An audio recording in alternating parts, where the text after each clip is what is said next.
ওনার এই নির্বাচনী এলাকার সকল দায়িত্বটি উনি সুন্দরভাবে মাননীয় প্রধানমন্ত্রীর উপর ছেড়ে দিয়েছেন। আমিও প্রথম সংসদ সদস্য নির্বাচিত হয়েছি, সংসদে যাওয়ার সৌভাগ্য হয়েছে মহান আল্লাহর ইচ্ছায়।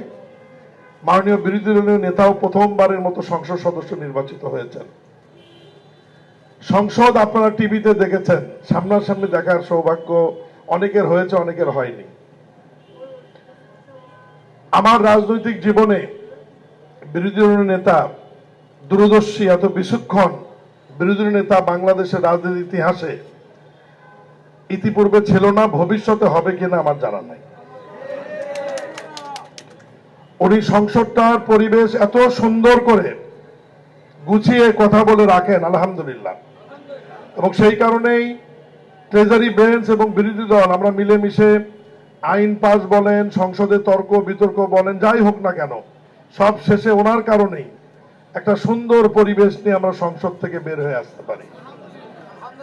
আমি ওনাকে এই কারণেই দূরদর্শী বললাম যে উনি ওনার বাজেট বক্তৃতায় ওনার এই নির্বাচনী এলাকার সকল দায়িত্বটি উনি সুন্দরভাবে মাননীয় প্রধানমন্ত্রীর উপর ছেড়ে দিয়েছেন।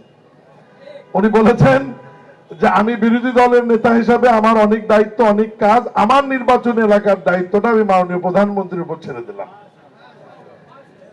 এরপরেই পরশুদিন মাননীয় প্রধানমন্ত্রী আমাকে ডেকে, যেহেতু স্থানীয় সরকার মন্ত্রণালয়ের অনেক গুরুত্বপূর্ণ বিষয় আছে আপনাদের এলাকার উন্নয়নের সাথে, উনি আমাকে আলাদাভাবে অনুশাসন জারি করেছেন যে বিরোধী দল নেতার সঙ্গে সাক্ষাৎ করে ওনার নির্বাচনী এলাকায় গিয়ে মানুষের কি দাবি, ওনার কি চাহিদা, এগুলো আমাদের সীমাবদ্ধতার মধ্যে থেকে আস্তে আস্তে বাস্তবায়ন করবার জন্য।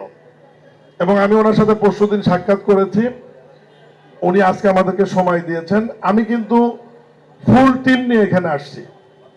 আমার একটু ভুল বোঝাবুঝি হয়েছে যে ওয়াসা এবং তিতাসের লোক আগে বললে হয়তো আমার জন্য সুবিধা হতো, কিন্তু ওনারাও আসছে রাস্তার মধ্যে আর কি।